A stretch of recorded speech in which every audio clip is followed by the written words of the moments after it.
안녕하십니까, 박영규 교수입니다. 지난번에 제가 가장 손쉬운 투자는 1등 종목에 분산 투자하는 거라고 했고요. 1등 종목에 분산 투자해서 장기 투자를 하는 것이 금액이 크지 않아 가지고 쪼개서 투자하는 것이 쉽지 않다. 그리고 각 종목의 1등주를 고르는 것조차도 쉽지 않다. 이럴 때는 인덱스 펀드나 ETF 투자가 효율적인 방법이라고 말씀을 드렸습니다. ETF 중에 가장 대표적인 거는 코스피 200인데 200개 종목에나 분산 투자하니까 수익률 면에서 좀 기대 수익이 너무 낮다. 이렇게 생각하시는 분들은 50개 종목에만 집중해서 투자하는 ETF 중에 K탑 50이라든지 우량주 50개를 골라서 투자하는 이런 식으로 좀 더 소수 종목에 투자하는 ETF를 고르는 것도 방법이 될 것 같습니다. 그런데 어차피 ETF 투자는 인덱스 펀드 투자는 지수일 뿐 아니냐. 나는 지수보다는 높은 수익률을 내고 싶다. 그런데 여러분들이 노력을 해도 사실은 지수보다 높은 수익률을 내기는 쉽지 않습니다만 그래도 높은 수익률을 내고 싶다. 그럴 때 이제 과거에는 액티브 펀드, 좀 공격적인 펀드에 돈을 맡기기도 했는데 지금 이 그래프에서 보듯이 이 액티브 펀드에 돈을 맡기는 금액은 갈수록 줄어들고 있고요. 점점 ETF가 더 커져서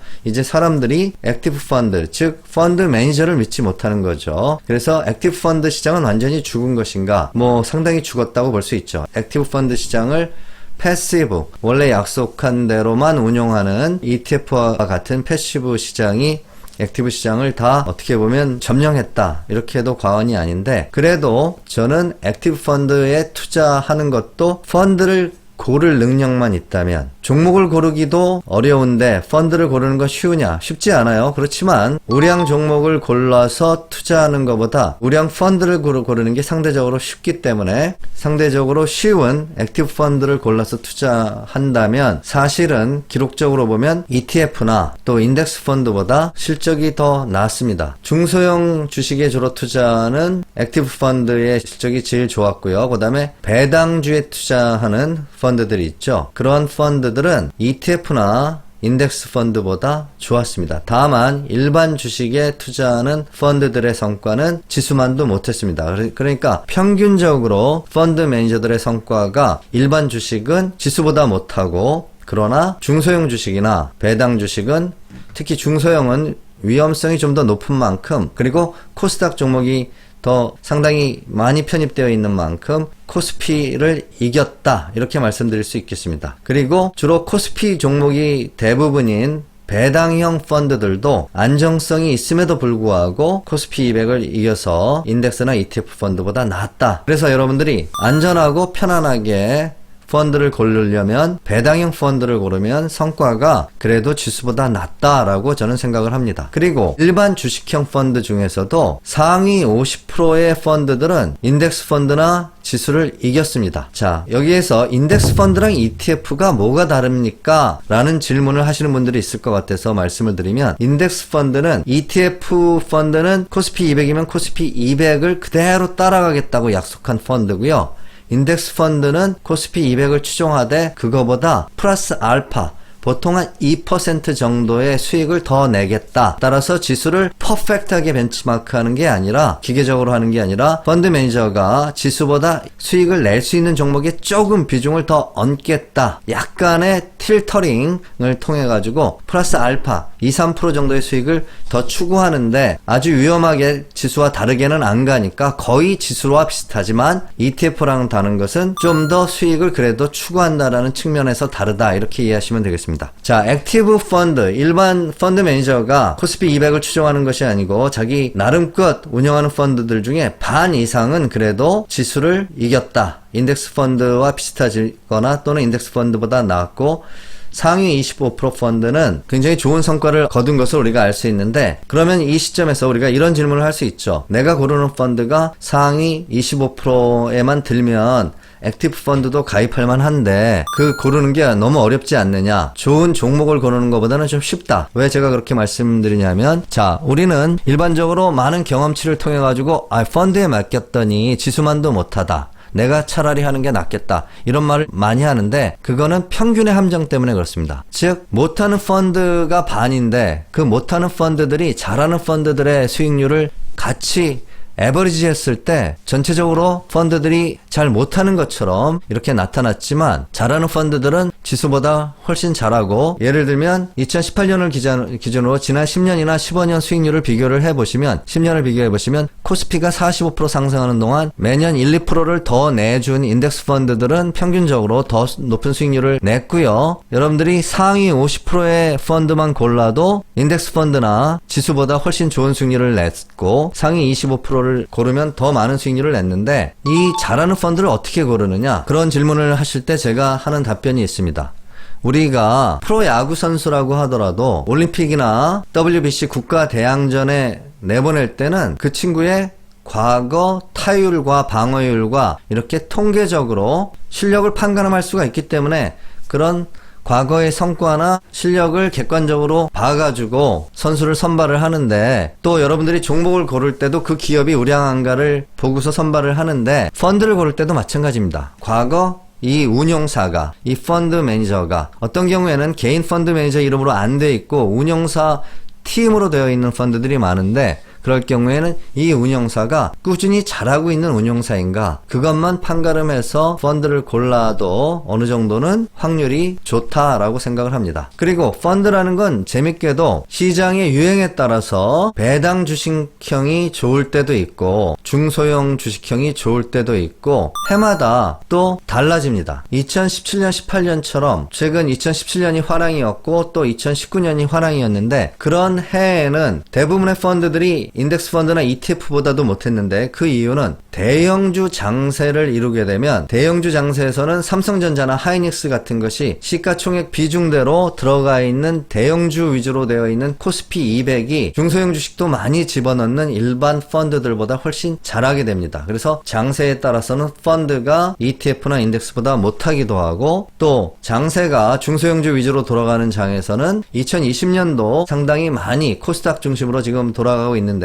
그런 장에서는 지수보다는 훨씬 펀드들이, 특히 중소형 펀드들이 잘하기도 합니다. 따라서 시장 상황별로 거기에 적합한 펀드를 골라서 투자한다면 여러분들이 펀드를 통해서도 단기에 좋은 성과를 낼 수도 있습니다. 그리고 펀드를 고를 때 중요한 거는 어떤 운용사가 운영하느냐, 그리고 펀드 매니저가 어떤 사람이냐인데, 일반 주식형을 보면 과거 10몇 년 동안의 성과를 보면 에셋플러스라든지 트러스턴, 또 신영, 한투 이런 데에서 운영하는 펀드가 비교적 높은 수익률을 내주고 있습니다. 여기서 KB 맥쿼리 이런 것들을 빼는 이유는 자산의 규모가 작은 펀드보다는 자산의 규모가 이제 1000억 이상인 펀드만 제가 비교를 해서 말씀을 드리고 있는 겁니다. 그리고 중소형에서는 삼성 중소형 포커스라든지 동양, 지금은 근데 동양이 안방보험에 인수돼가지고 예전에 팀들이 많이 와해됐기 때문에 동양은 더 이상 추천하기는 힘든데, 어쨌든 삼성 중소형이라든지 한화라든지 이런 회사들이 중소형 주식형에서는 좋은 성과를 나타냈습니다. 배당에서는 많은 사람들이 가입하고 있는 신영밸류 고배당이라든지 베어링 고배당이 꾸준히 좋은 성과를 냈고요. 미래에셋도 1000억에 가까운데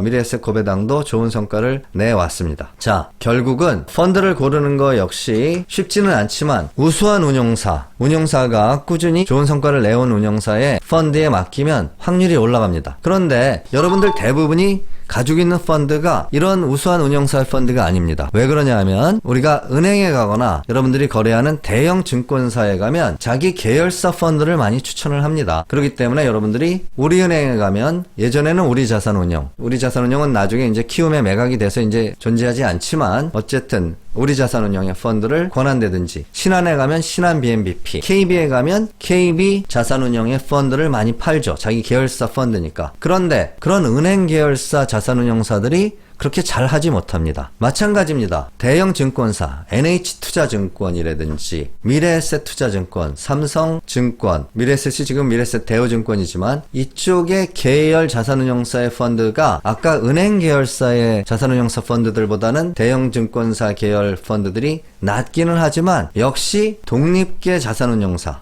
아까 나왔던 에셋플러스라든지, 신영은 증권회사가 워낙 작아서 운영사가 더 크죠. 신영이라든지 트러스턴, 마이다스 에셋, 이런 자산운용만 전문으로 하는 회사 계열의 증권사나 은행이 없는 이런 독립계 운용사라고 우리가 흔히 부르는데요. 이쪽의 성과가 더 나은데, 이쪽은 성과는 잘 내도 판매망이, 은행과 증권사, 대형 증권사, 대형 은행을 짓고 있지 않기 때문에 여러분들이 이쪽의 펀드들을 접하기가 좀 더 어렵습니다. 물론 이들도 성과를 아주 잘 내는 경우에 뭐 예전에 신영의 마라톤이라든지 신영 고배당, 베어링 고배당, 은행이나 대형 증권사에서 자기네 계열 운용사 펀드를 팔아봤자 손님들한테 좋은 소리를 못 들으니까 성과가 좋은 회사 거를 파는 게 맞다 해가지고 이제는 많이 갖다 놔서 이제는 여러분들이 접할 수가 있는데, 과거에 보면 주로 계열사 펀드에 주로 판매 드라이브를 걸었던 대형 은행이나 증권사를 통해서 우리가 펀드를 가입하다 보니까 펀드의 가입의 실패 확률이 높았던 것입니다. 그래서 여러분들이 앞으로 이제 펀드를 가입하려면 차라리 인터넷을 통해서 펀드 슈퍼마켓, 지금 뭐 포스증권이라고 이름이 바뀌었는데요, 펀드 슈퍼마켓 같은 데 가서 검색을 해가지고 펀드의 최근 성과, 아직도 은행 증권사에 가면 자기네 계열사 아닌 펀드를 팔지만 최근 6개월 성과, 최근 3개월 성과를 가지고 성과가 좋았던 펀드들을 주로 추천합니다. 최근 3개월, 6개월 별 의미 없습니다. 적어도 3년, 5년, 10년의 성과가 꾸준히 좋았던 펀드를 여러분들이 직접 검색을 해서 그런 펀드에 투자를 해서, 또 여러분들도 펀드에 투자할 경우엔 한 달, 두 달의 성과가 아니라 2, 3년을 기다려줘야 됩니다. 역시 그래야 이 펀드 매니저들이 투자를 할 때 한 달, 두 달 보고 투자하는 게 아니라 2, 3년을 보고 종목을 고르기 때문에 그렇습니다. 그러면 액티브 펀드에 투자한 성과가 인덱스보다 나을 수 있습니다. ETF보다 나을 확률이 높습니다. 그래서 저는 액티브 펀드도 여전히 유효한 투자 수단이라고 생각을 합니다. 시간과 노력을 절감시켜줬고, 잘만 고르면 은행이나 증권사에서 추천한 펀드가 아니라 과거 3년, 5년 성과가 있는 운용사의 우수한 펀드를 고르면 여러분들이 기대하는 성과를 얻을 수 있습니다. 다만 펀드는 역시 30개 종목 이상의 분산 투자하기 때문에 아무리 적어도 30개 이상의 종목을 담기 때문에 이것이 장점인 동시에 단점이죠. 장점이라는 것은 분산이 잘 됐으니까 변동성이 낮고 위험이 낮아지지만, 역시 분산이 잘 됐기 때문에 높은 수익률을 기대하기가 어렵다는 뜻입니다. 따라서 여러분들이 단기간에 높은 수익을 집중 투자로 얻고 싶다면, 그러면 분산을 많이 하면 안 됩니다. 그럴 경우에 종목을 골라서 집중 투자하는 것에 대해서는 여러 가지 기법이 있는데, 그 기법에 대해서 하나하나 다양한 기법을 또 설명하는 동영상을 올리도록 하겠습니다. 오늘 여기까지 하겠습니다. 감사합니다.